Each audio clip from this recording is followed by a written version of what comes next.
Hello. Hey, sir. Hello. Hello.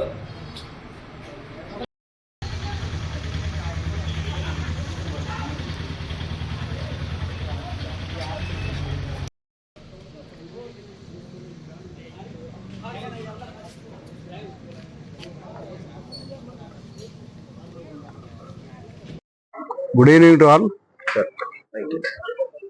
ఈ నెల 6వ తారీఖు నాగులపాటి అన్నారం గ్రామానికి సంబంధించిన ఒక వ్యక్తి నల్గొండ యాంటీ కరప్షన్ బ్యూరో ఆఫీస్కి వచ్చి ఒక కంప్లైంట్ దరఖాస్తు ఇవ్వడం జరిగింది. ఆ దరఖాస్తులో ఈ నాగులపాటి అన్నారం గ్రామ కార్యదర్శి అతని దగ్గరికి ఒక ఎన్ఓసి గురించి, ఈ బొగ్గుల బట్టి పెట్టడానికి ఎన్ఓసి గురించి అడిగితే ఆ ఎన్ఓసి ఇవ్వడానికి గ్రామ కార్యదర్శి, పంచాయతీ కార్యదర్శి సతీష్ కుమార్ గారు 15,000 ఇనిషియల్గా లంచం అడిగాడని, తర్వాత అంతా ఇచ్చుకోలేను అని చెప్పిన తర్వాత 8,000కు ఒప్పందం కుదుర్చుకున్నాడని వచ్చి మాకు కంప్లైంట్ ఇచ్చాడు. ఆ కంప్లైంట్ పైన మేము విచారణ మొదలుపెట్టి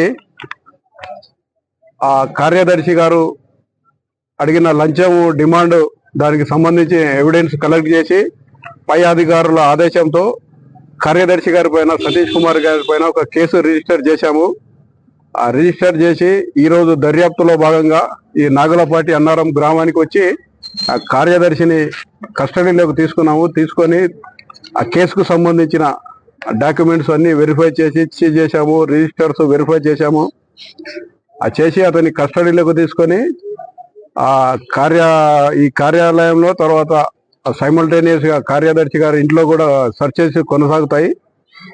ఈ కేసులో కార్యదర్శి గారు ఇందులో ఎన్ఓసి ఇవ్వడానికి 8,000 లంచం డిమాండ్ చేశాడు. ఆ డిమాండ్ చేసిన డబ్బులు ఎవరైతే మాకు కంప్లైంట్ ఇచ్చారో అతనికి ఆ డబ్బులు ఇవ్వడం ఇష్టం లేదు కాబట్టి మాకు కంప్లైంట్ చేశాడు. అందుకే ఆయన పైన కేసు అయింది. ఈ రోజు కేసులో భాగంగా కస్టడీ తీసుకొని రేపు ఆయన్ని కోర్టులో ప్రవేశపెడతాము. రిమాండ్ చేస్తారు. ఈ కేసు ఇది అయిన తర్వాత నెక్స్ట్ మీ ద్వారా పబ్లిక్ తెలియజేసేది ఏమంటే, ఎవరైనా గవర్నమెంట్ అఫీషియల్స్ పబ్లిక్ దగ్గర వాళ్ళు చేయాల్సిన పని చేయకుండా లంచము, బ్రైబ్ డిమాండ్ చేస్తే ఏసీబీ టోల్ ఫ్రీ నంబర్ ఉంటుంది 1064. తర్వాత ACB Facebook, Telangana ACB Facebook ఉంటుంది, తర్వాత ట్విట్టర్ ఉంటుంది. దాంట్లో కంప్లైంట్ చేయొచ్చు. ఆ కంప్లైంట్ ఎవరైతే చేస్తారో వాళ్ళ వివరాలు గోప్యంగా ఉంచి ఇచ్చిన వారిపైన, ఎవరైతే కంప్లైంట్ వారిపైన ఇస్తారో వాళ్ళపైన విచారణ జరిపి ఎవిడెన్స్ కలెక్ట్ చేసి చర్యలు తీసుకోవడం జరుగుతుంది.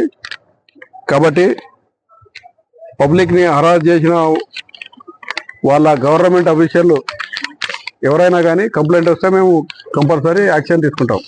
ఓకే. ఈ నాగులపాటి అన్నారం గ్రామంలో పంచాయతీ సెక్రటరీ పైన రిజిస్టర్ చేసిన కేసు ఓన్లీ అందులో ఆయన లంచము 15,000 ఇనిషియల్ గా డిమాండ్ చేసి 8,000కు అంటే ఒప్పందం కుదుర్చుకున్నాడు.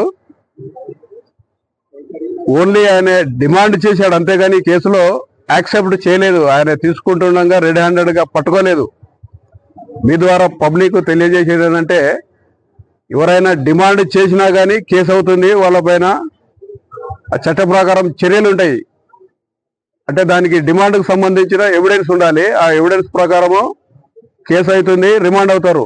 కాబట్టి మీ ద్వారా తెలియజేది ఏంటంటే, పబ్లిక్ డబ్బులు తీసుకుంటుండగానే పట్టుకుంటేనే కేసు అవుతుందని ఇన్ని రోజులు అనుకుంటున్నారు. అట్లా ఉండదు. చట్ట ప్రకారము డిమాండ్ చేయడం, లంచము డిమాండ్ చేయడం కూడా అఫెన్స్ అవుతుంది.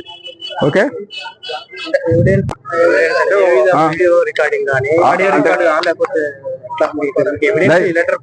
ఇప్పుడు అది పక్కన పెట్టండి, మీరు అలర్ట్ అవుతారు కదా. ఎందుకు ఎవిడెన్స్ మేము కలెక్ట్, అది ఎట్లా చేయాలో మేము చేస్తాం అంతే. మా దగ్గరకు వచ్చి కంప్లైంట్ ఇస్తే మేము ఏ విధంగా చేయాలో అది చేస్తాం. ఓకే. అది డబ్బులు ఇస్తుండే కాకుండా అలర్ట్ అవుతారు కదా అందరూ. ఓకే.